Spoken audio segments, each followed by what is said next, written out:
I'm Jim Collison and live from the Gallup campus here in Omaha, Nebraska. This is Gallup's Called to Coach, recorded on April 12th, 2019.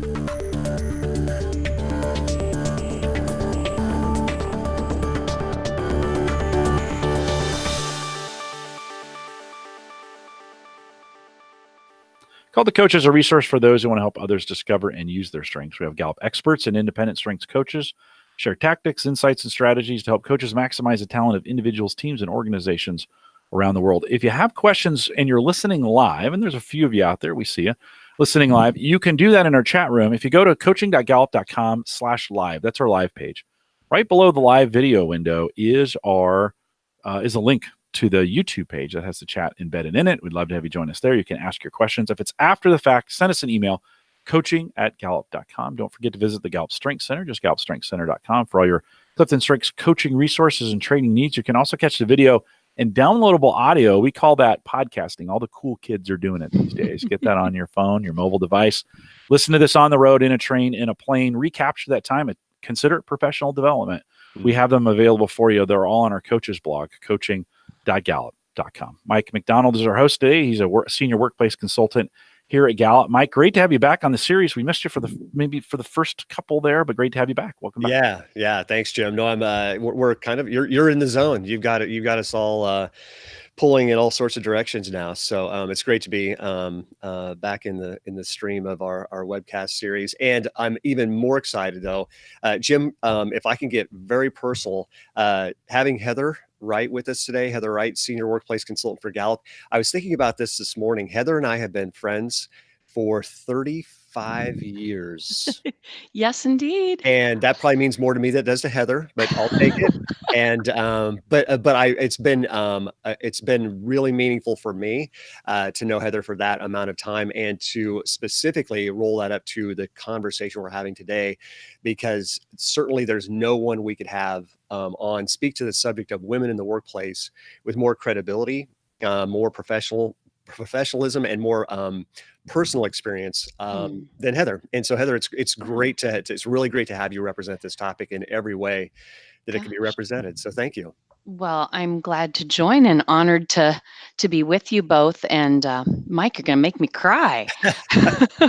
I usually do in some fashion, whether it's in a good way or a bad way. But no, that's great. So thanks, Heather. It truly is. I'm looking forward to learning so much, and I know our audience will as well. So let's bring this report to life. I think that's kind of our primary goal. So coaches, one of the things that we're really trying to do, the thread of thought here as we think about these reports, and again, it's just like what you do with a StrengthsFinder report, is how do we bring this content to life, and most importantly, into a perspective of application for those people that we're working with.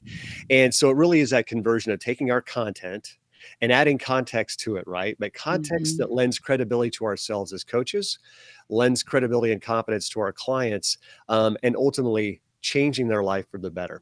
And so we don't want these to be just lifeless, dead pieces of paper with ink on them, or dead pieces of digital data and content that really don't do anything. How do we really involve them in a way that changes the world that people live in? And so who better to tell that story than Heather? And so we're really excited to have Heather here so we can jump right in and put those discoveries to work. So coaches, if we're keeping track here at home, our outline should involve ourselves around 4 specific data points, okay? And we're going to unpack those data points progressively throughout our conversation today. Heather's going to add all the context and all the muscle to this structure, so to speak, as we go through it. But the first data point you'll want to be paying attention to and writing down is 60%. Okay. So stay tuned for what 60% is going to represent.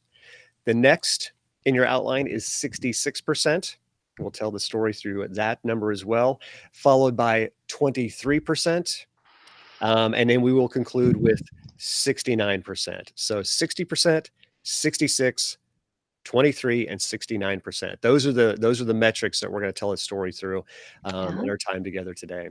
So with that, we have an outline. The report really sorts itself very nicely, but there's 3 specific points that we're going to take ourselves through in terms of the way the report again organizes itself. And those 3 points that we're going to walk out are a focus on flexibility as we think about women and their integration and interaction with the workplace, how work is personal. Okay. And then third, the relentless pursuit of female talent. So I'll back those out again. focus on flexibility, making work personal, and a relentless pursuit of female talent. So why does that matter? Well, first and foremost, the numbers across the United States landscape, 73.5 million women are in the US workforce alone, right? So we would know that. We would anticipate that the critical mass of talent and performance behind the female population in the workforce is significant, ought to be paid attention to. And our research paid the right amount of attention for the significance of what that population represents. The women in the workplace report itself actually represents over 300,000 adults who are surveyed to pull this data out. So the research around it is quite robust and something that we can trust. So Heather, let's take ourselves into this notion first and foremost of workplace flexibility. Okay. Absolutely. And there's a backdrop here, and I'll tee this up as you give us some of your own perspective and coaching and consulting insight. But women demand, and think about that verb, demand flexibility. So if we want to win in the workplace, we'll do it through women, but flexibility is going to be a key ingredient. And if you think about the first number that we referenced, 60% of female job seekers say that a job that allows them greater work-life balance and better personal well-being is very important to them. Right. So right away, we see very hot right out of the gate, 60% should get our attention in terms of what it represents to the current workforce and our ability to attract futuristically. Heather, tell us, how does our coaching, how does strengths, how does engagement roll itself into a way that we can win in the delivery of what that 60% demand represents? Well, and it is so interesting because I think about that flexibility piece. While it came out in our women in the workplace research, we find it's pretty important to all employees, especially as we move forward. Women declared it as one of the most important pieces for them, even higher than pay. They will settle for maybe a little less pay or different pay if that flexibility is an option. So it's powerful. And I think about coaching and tying people's strengths. One of the things that when you think about kind of helping a person find that perfect role or be successful in their role, sometimes I think it's about aiming their strengths at how they can be great stewards of the gift of flexibility. A lot of times, I think organizations' hesitation around flexibility is, oh, people take advantage of us. If we offer flexibility, how do we know we can trust people if they're not here where I can keep my eye on them? And so I think what you can do if you have clients that you're coaching and they're pursuing a role or pursuing flexibility in their own role, one of the things to coach around is just how do their strengths help them take ownership for their work, drive results, just even them knowing their strengths and being more clear about what they do best can help them deliver the message that I'm a great performer. I'm going to deliver outstanding outcomes, whether I'm here working from home, whether I'm working, 6 a.m. to 4 p.m. or, noon to 10 p.m., whatever that might look like. Flexibility takes on a lot of different, it's about where, it's about how, it's about who we work with that flexibility. So, for some people, the ideal is, I'm in the office a couple of days a week. I work on site with clients a couple of days a week. I work from home 1 day a week. That might be flexibility. For some, it's about flexibility of time. But I think our coaching opportunity is to help people really see themselves in the lens of what they do best so they can aim that at the conversation to help others know. I led a workshop around women in the workplace and had one organization say that they'd really had to convince the leadership of their organization to offer this as an option for employees, as a retention tool. And the way they really convinced leadership was they did it as a pilot activity. They said, we told the company we're going to try this for 3 months to see how it goes. So it wasn't we're going to be flexible and then we're going to take it away. It's we're going to try this for 3 months and see what happens. And it went so well, the leadership couldn't help and what they actually found was productivity in the organization actually increased a little bit because people were able to work at the time and location that allowed them to be their most productive. So I think sometimes when you're helping people look at their strengths, I think about using those insight cards and there's that what I need, layer. oftentimes it's helping people think about, what do I need because of my strengths? I coached someone earlier in the week, and we talked about their analytical, their intellection, and they said, I've come to realize I need quiet time. I work in a department with 2 other people, and their job's to be, immediately responsive to the needs of employees, because we're in a benefits department. But I'm the person doing the analysis and calculating things. And she said, I sometimes need to shut my email down or turn the phone off and really dig deep into things with my analytical and my intellection. Well, for her, the flexibility is to say, can I shut those things down? Is it okay with the rest of the team, or the internal clients, that I don't respond to emails immediately? And do I have the flexibility to go to a conference room instead of be at my desk where other people's phones are ringing and their conversations are distracting me? So it was a great, robust conversation about, what do you need because of your strengths to give you the flexibility to do your very best work.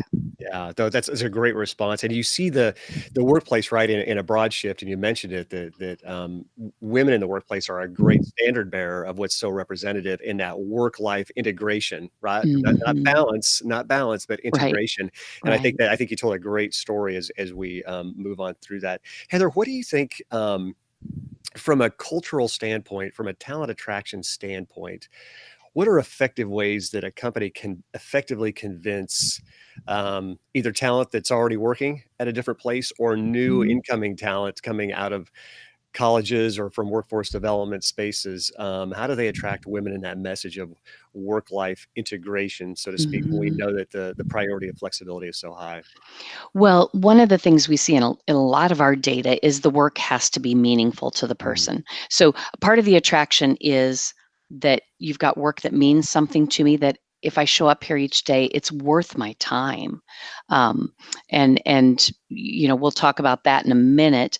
But it is also that when you come to work for us, and that was a conversation I was having with someone earlier, she was pondering taking a new role with a different company.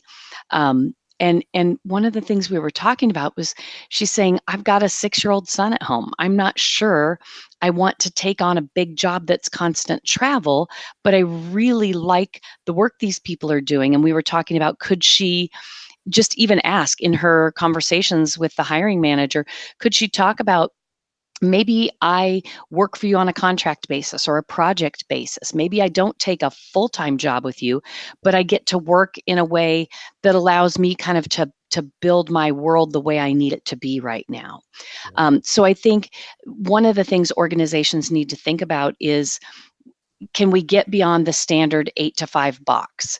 Um, one client of Gallup's, as we talked about women in the workplace and this flexibility component, said, well, we offer great flexibility. We tell people they can come in at 7, 7:30, 8, 8:30, and adjust their leaving hours as such. You know what? For some people, I need to be able to drop my kids off at school and pick them up. That Mm, means I need to work, a couple of hours from home in the evening. And this company couldn't allow that. Sometimes flexibility is about, how do we help that as long as you accomplish the outcomes, we're pretty open about where you work, how you work, what time you work, as long as you're delivering outcomes. Now, there's some roles, I, the teachers at my kids' elementary school couldn't pick and choose when they wanted to come and go, because the students were going to show up at a certain time. So the teachers have to be there. But that going into a job like that. mhm. Um, I was talking to a colleague the other day that was, there's some things changing in her world, and she's saying, I don't want to work for a place that wouldn't give me the flexibility to kind of manage my life the way I've been able to with Gallup. And so, it's hard to think about taking on a job in a traditional organization that is 8 to 5, Mm. if they aren't really open about, hey, we need you to be there for our clients, but we can be flexible about how that looks. Yeah, I think that's terrific. If we're listening in well, and Heather, you're giving me some great notes. You use some language, build my world. And I don't know, I think your story was really appropriate, because I don't know that giving me options of 15-minute increments ranging from 7:30 to 8:30, allowing me to come in, what would qualify as building my own world, right? Right. And we think about, I love that, I reference this a lot, but that span of influence and control, it's so consistent with our coaching around strengths and or engagement, is a very appealing attribute or aspect of our workplace. And so we can Right. offer that. And help the individual realize that. What can you control? Give me the influence to build my own world. I love the power position of that autonomy and that span of influence and control. So, and when we win there, again, the stats continue to just reinforce that message. I can't help but think about this translation of flexibility to even to engagement, right? That sense of ownership. And you talked about that earlier, about ownership and stewardship and what that means to a person's success, to a woman's success, as she balances and integrates all of these different features of her own life. Some of the stats that I think give some edges to that, 49% of women, I want us to think about the contrast here, 49% of women who believe their companies are doing very well at letting them shift hours and schedules as needed are categorically engaged, just on that one metric.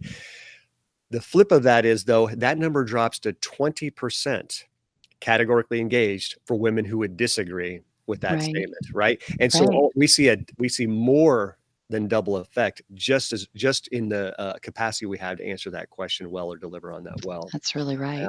Heather, I want to bring our friend Jim Collison in on this discussion, because when we think about talent attraction and the ability to convey a message, not just in a way that's a Band-Aid short-term bait and switch, and then get us hired and we come in on the other side. But how is this really a culturally legitimized value that's extended on through? Jim does it, obviously leads a lot of our IT recruiting and works with a lot of our young talent as we bring in internships. Jim, where in your acumen and experience, how do you deliver and put that perspective out that flexibility is going to be a feature that's going to be real, that you can believe in, and within that, the points that Heather brought up around ownership and building your world, how do you weave and tie those together as you extend offers and think about attracting talent? I'm going to add into that too. And Heather, I'm going to have you drop your mic just a little bit for me. I'm getting did a little just bit a minute okay, ago. That's Yeah, fine. thank That's you. fine. One of the things I want to go back a little bit to what you were talking about before on this flexibility idea. I don't think we can also rule out the corporate culture enforcing through groupthink of those hours ideas as well. In other words, when someone walks through the door at 9:30 and people begin to check their watches, right? That's a very visible sign of a culture that's putting these like welcome to work kind of deal. Or Heather, you mentioned you were leaving early at 3:30 or 4 to go to pick up the kids. And by the way, both problems for men and women, right? This is not a women's issue, but, and again, you're thanks for coming. People can say, so it's not always set policies that I think, and sometimes I think we have to work on culture on this as well.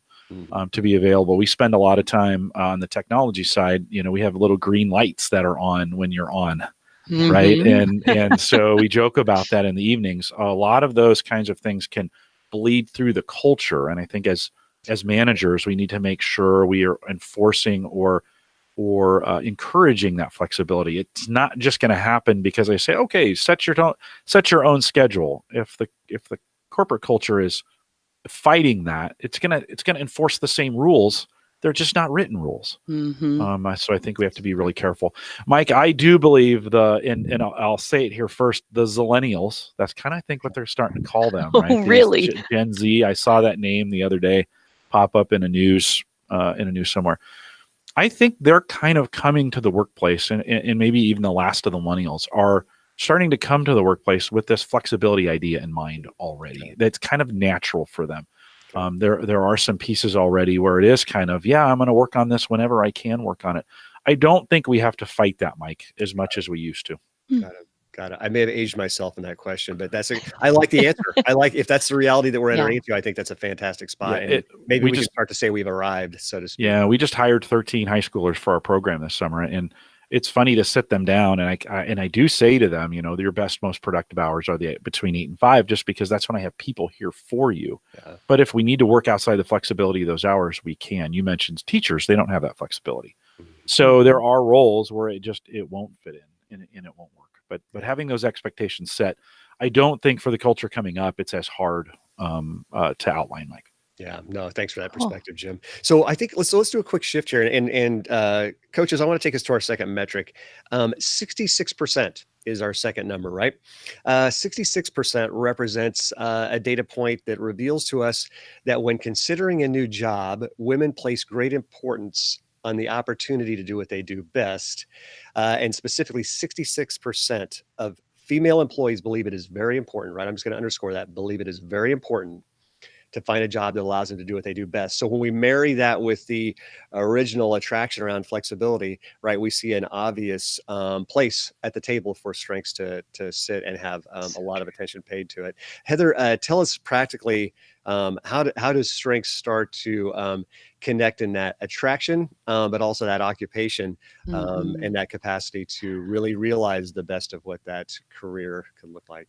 Well, that's exactly it. I think in the research and in some of the anecdotal examples that I've kind of unpacked over the time since this was first published, what you hear is that if women are going to join the workforce or rejoin the workforce or stay in the workforce when their life evolves to caring for elderly parents or taking care of children, one of the things that they really care about is if I'm working somewhere where I find that work meaningful, where I'm doing something that means a lot to me. And so if my strengths are aligned, if I feel valued for the contribution that I make every day, it's a game changer. So I think our opportunity as coaches is to help people pursue the roles that are the best fit for their strengths. When they're doing something that allows them to leverage their strengths every day, we know that increases engagement with the workplace.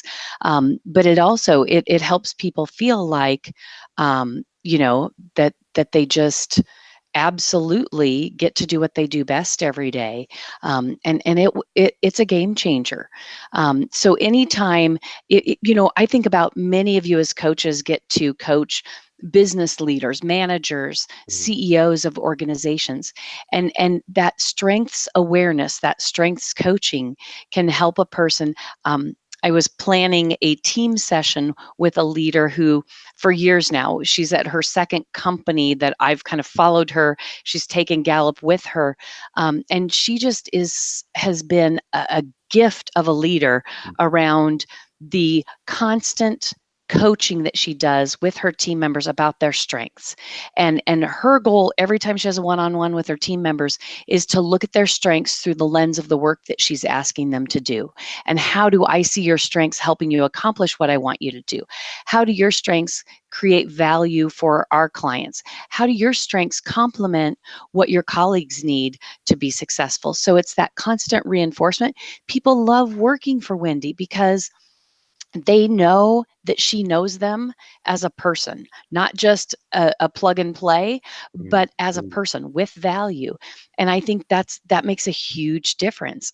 Mike, you and I were talking before the show that number around how important it is for women to find a job where they get to do what they do best every day, the numbers are even higher for women than for men. Because if I'm going to give up, if I'm going to pay for childcare, if I'm going to hire a nurse to help my mom, if I'm going to make the accommodations I need to take this job, it better be worth my while.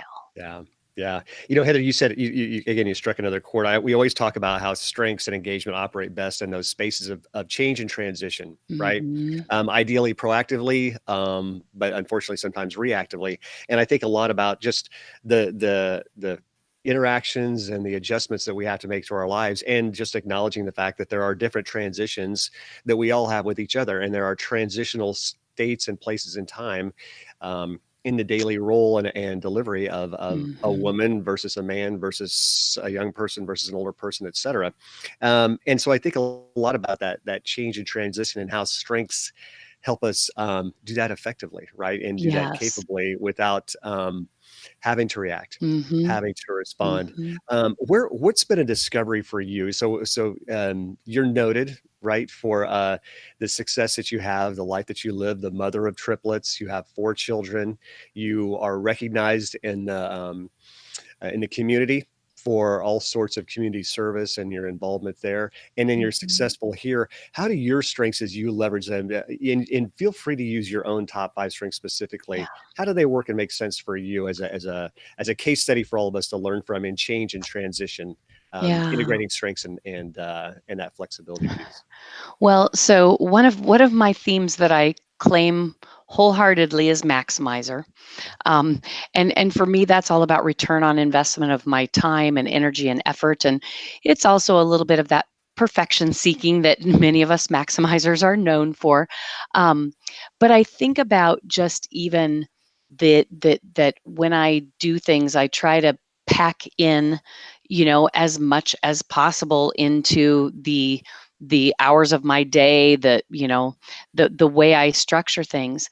I have individualization, which honestly has been one of those things where for me, I want people to recognize me as unique, as special. I can do that about other people too, but it's a need that I have. And I think I've been lucky, and sometimes I don't want to say that it's lucky. It's the way it should be, but I've had go-tos over the course of my career here at Gallup that have always helped to individualize the work that I'm doing, the portfolio of work that I have, to who I am as a person. And I think it's always been balanced with, as long as you're performing and contributing as expected, we'll accommodate that. But when I found out and announced to my colleagues here that I was pregnant with triplets, my life involved a lot of travel at that time. And pretty quickly after I announced it, there was going to be a travel ban imposed by my OBGYN.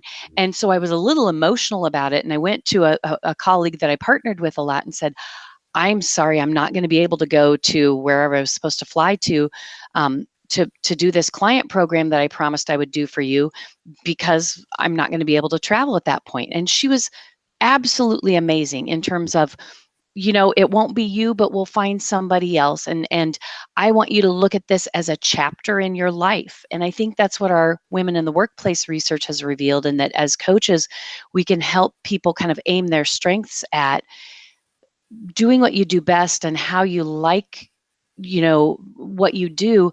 There are chapters and phases and transitions to our life, and part of how she helped me aim it was, how could I have even bigger impact on some of her clients that were more local or regional. She had clients that said they'd be willing to come to Nebraska to have me lead their session instead of me flying to them. We just started to work some of those things out. I got the opportunity to do more in-depth executive coaching, and that I have always said helped me build and be a better course leader. And my course leading helps me be a better coach. So I think my individualization and not only giving that to others, but expecting it, and even looking at myself and saying, how can I build a portfolio of work that fits my world? That individualization, along with my maximizer, have really been a big part.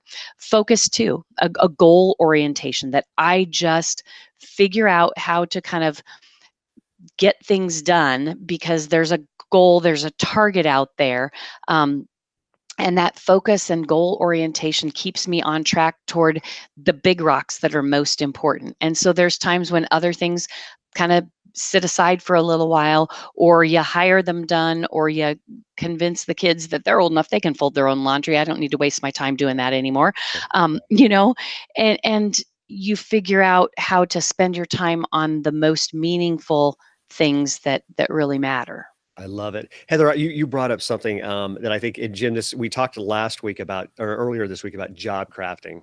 And you hear so much of that messaging and that evolution, Heather, through your own journey, right? That because of the mastery and the possession of your strengths aligned with the priorities in your life, you were able to shift and adjust what was right around your job, so that success wasn't compromised. It was actually individualized, and it was part of a progression. But we've been building this up, obviously, with a lot of momentum towards the release of the upcoming book, It's the Manager.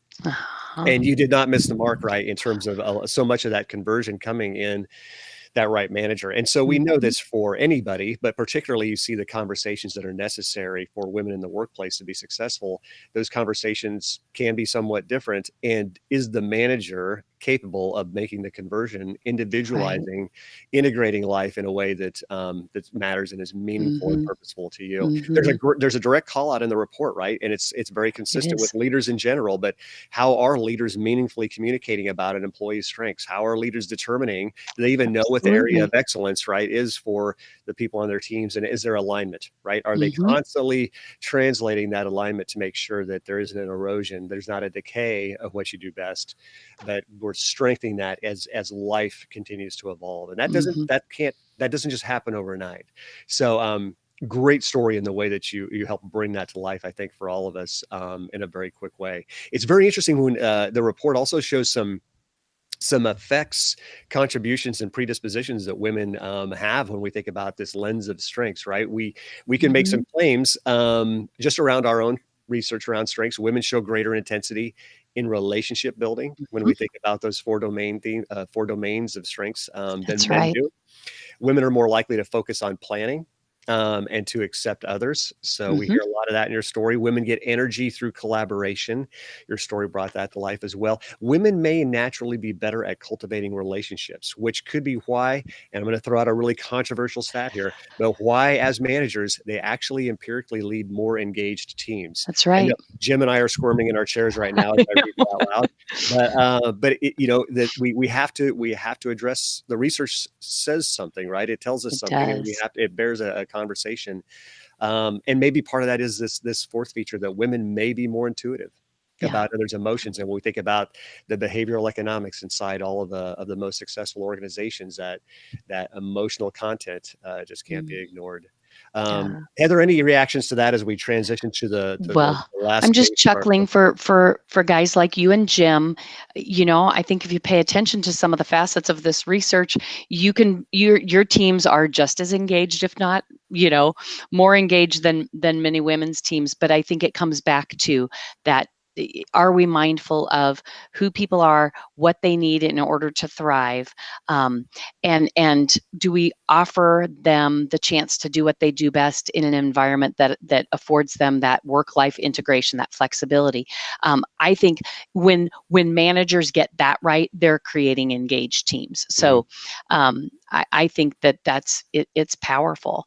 I've had a series of managers, and it's always worked. My career has evolved as it's needed to. The work portfolio has ebbed and flowed as it needed to, and it's just it's been really great, and my productivity has stayed strong. I've had some of my best years when I had 4 little kids running around, and again, that was years ago. It feels like yesterday, but now the big kids are 16 and my youngest is 13. I'm looking at trying to work-life integrate. And when I travel for business, if anybody's interested in a college that's remotely near where I'm going, we're trying to integrate a college visit, which that's crazy, but that's how fast time flies. I coached someone earlier today that was really trying to think about, I was trying to help her as a coach think about that job crafting idea, because she's weighing a few options: stay, go to another corporate opportunity, or become an independent consultant. And as we kind of looked at her life, I just kept asking some questions, and it was really pure coaching. And I'd reflected some things back about her strengths to her. But as I was just purely coaching and asking questions, she said, "Oh my gosh, I think I'm answering my own question, Heather." And I said, "Yes, you are." And it's exactly, but when we looked at her strengths, one of the things she was realizing, she has strategic, she has maximizer, she has some things that are helping her make the decision, but her futuristic was very low. And she just needs some people in her life with futuristic to help her see up around the corner relative to a couple of these options, so that she can have real clarity, because she's not getting that clarity on her own as she thinks way down the road. If I go this path, what happens compared to that path? She isn't able to have that clarity because her futuristics, really far down. her strategic and her maximizer, I mean, there's some things that are really laying the groundwork. We use this analogy of, it's like she's got lots of irons kind of laying around the campfire, but she hasn't quite put them in the flame yet. And so with some help and some conversation and a little bit of kind of up and around the corner for her, she was able to say, I think I'm ready to put a few of these irons in the fire, even in my current situation, to see, how's this going to work out? How's this going to play out? So that coaching was just a great blessing. And I think for all of you as coaches, to just even help people to look at their strengths and say, what do you really want and need from your day, your week, your year, and how can you manage that with your makeup? Yeah, no, Heather, great story and great transition into our last couple of data points as we touch on this third feature. But coaches, 23%, as we hear Heather's story and attach it to this data point, 23% of senior business leaders in the United States are women. Okay, so hold on to that figure, but then compare it and contrast it with 69% of women say they are extremely or very serious at obtaining such a role. Right. So we have this gap, right? 23% are there, 69% are in intentional pursuit of it. Heather just told us a story that's representative of that pursuit. But Heather, when we think about, again, so Jim and I, we all have daughters who are at a space and an age where they have yet to enter the workforce, right?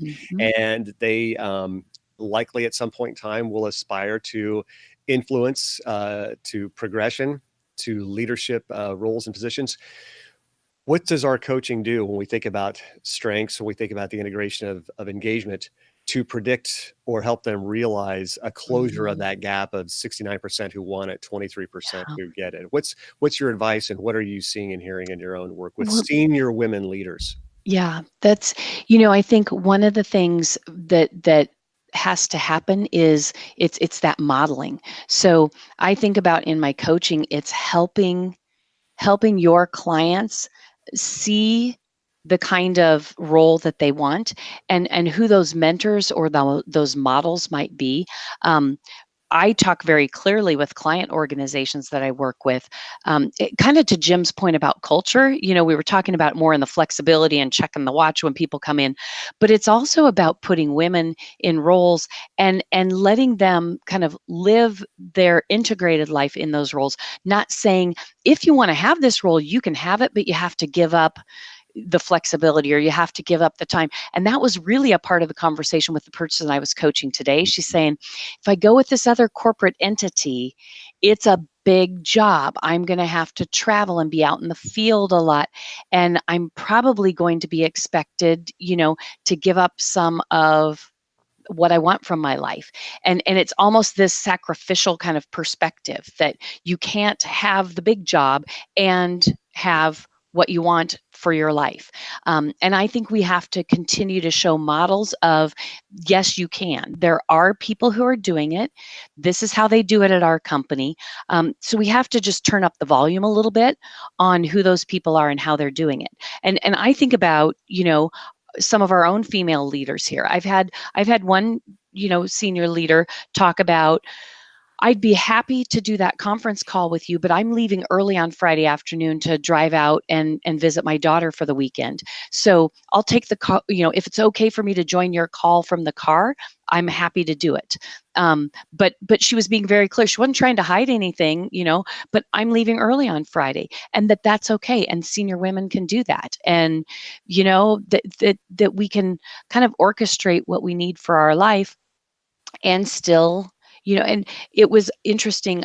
One of the women I talked to in a workshop related to this data said that in her company, there's an expectation. There's always been an expectation that if you want to get to these senior positions, you have to kind of uproot your family and go work in another location for at least a couple of years so that you can demonstrate that you've been in the field and that you know what it's like, from the point of view. Well, what she said her conversation was with the leadership of the organization is, what's really the value in that? Is it just showing that you're willing to kind of sacrifice for the company, or is there real learning that comes from that? Could we let people who are interested in executive positions do rotations where you don't have to take your whole family and move for 2 or 3 years, but could you go visit those plants in other parts of our system? Could you spend, 3 weeks there instead of 3 years there and still get some of the same value, or do a few trips over the course of a few years? And so she was looking for alternatives that actually worked better for all people, not just women. But I think it's about coaching people. Do we have people who have some ideation about ways we can look at getting people into the pipeline? But I think it boils down, Mike and Jim, to having some models of what it can look like. And it's not just mentoring. I think the mentoring can come, from a young female early in her career. She can be mentored by males or females. It doesn't just have to be a female mentor. And I think building those relationships, I think sometimes, coaching people to seek out mentors in areas that will help their strengths really thrive, and also complementary areas of strength, and just looking for the people with those complementary talents, as opposed to a male or a female mentor, is really more important. Yeah, I love that. Heather, one of the things I'm jotting down right now is like all these things that aren't happening or are happening. This is what happens if we just let nature take its course. This is what we're going to accept, and this is what we're going to get. And we obviously don't have that. Doesn't have to be the case, right? And so I love the solutions that you're involving, right? That are consulting with organizations and helping them realize how they have to shift their leadership development model in a way that involves everybody. But we see this so much of the standard and central features represented by women in the workplace and how they integrate and make sense out of that. We see the best of that discovery, if we can get it right, come through that perspective. But it's our coaching inside at the individual level, right? Helping equip, if we think about workforce development and a contribution to each individual to be their own best product, right? In their contribution, the value they add. And in our consulting, help organizations realize the need and the opportunity, and give them a flexibility in their bandwidth for the two to meet, and create a great outcome, to create a great life and a career.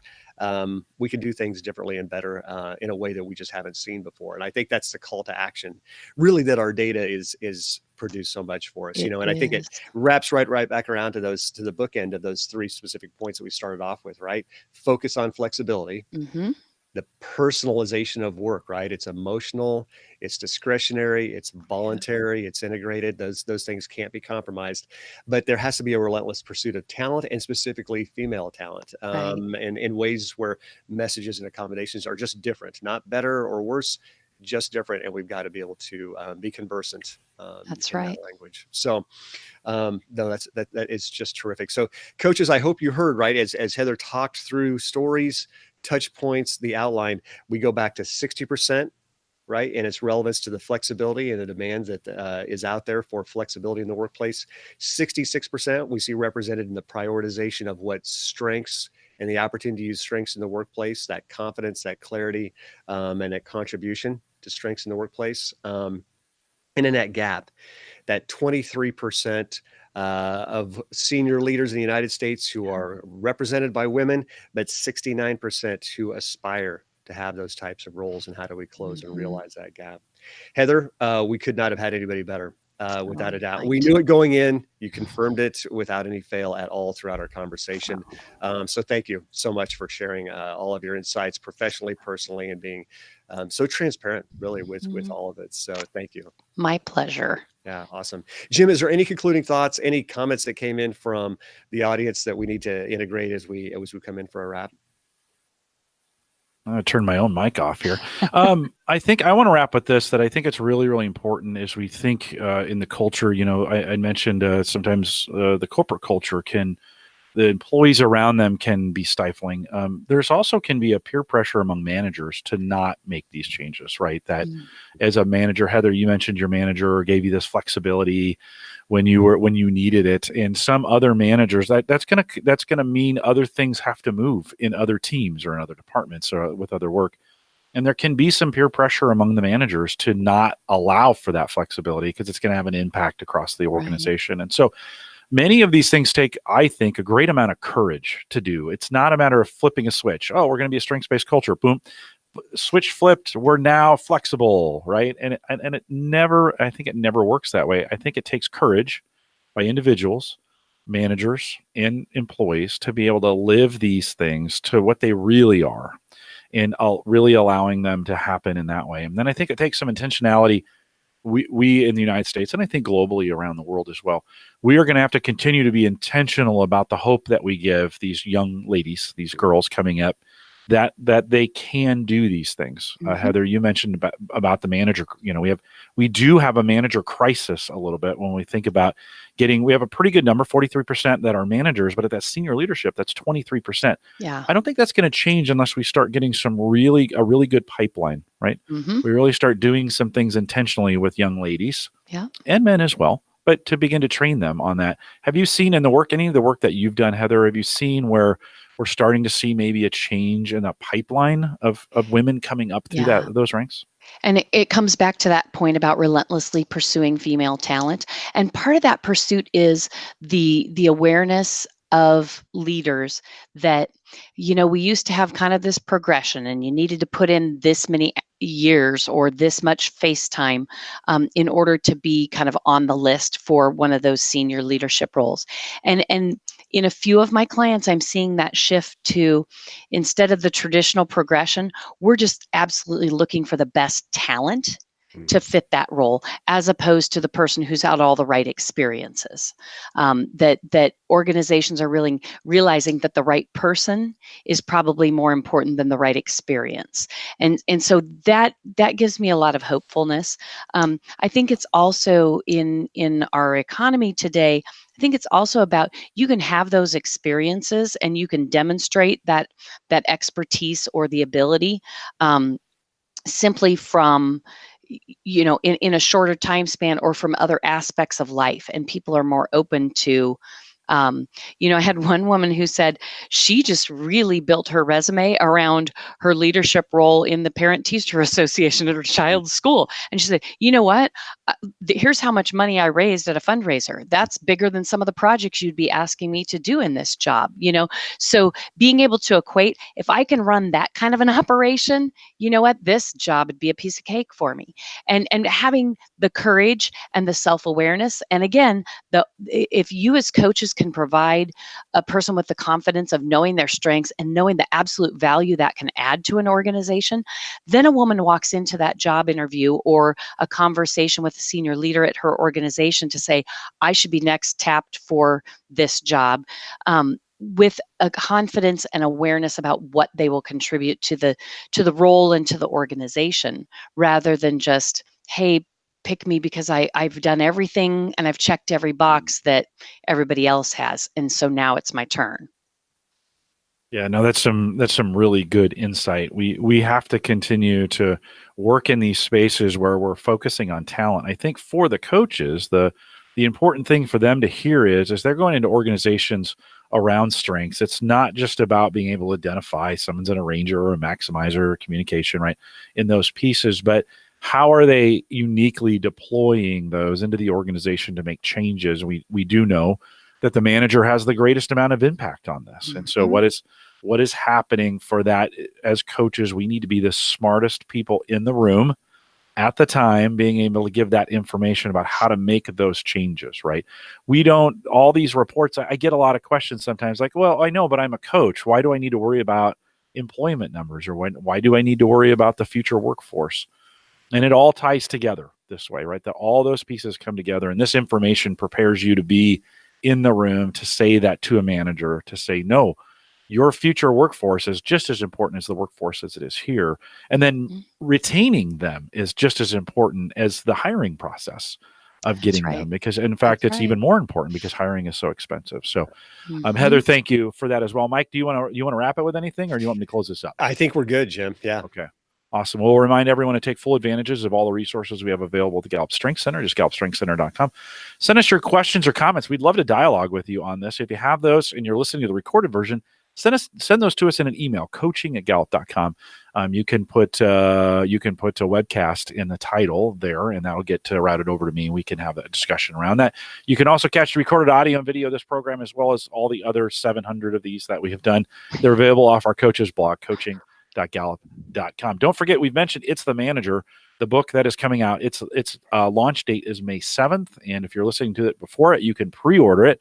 If you're listening to it after it, you can just order it. Head out to itsthemanager.com. We're going to make a big deal about it at our CliftonStrengths Summit coming up here June 3rd, 4th, and 5th here in Omaha.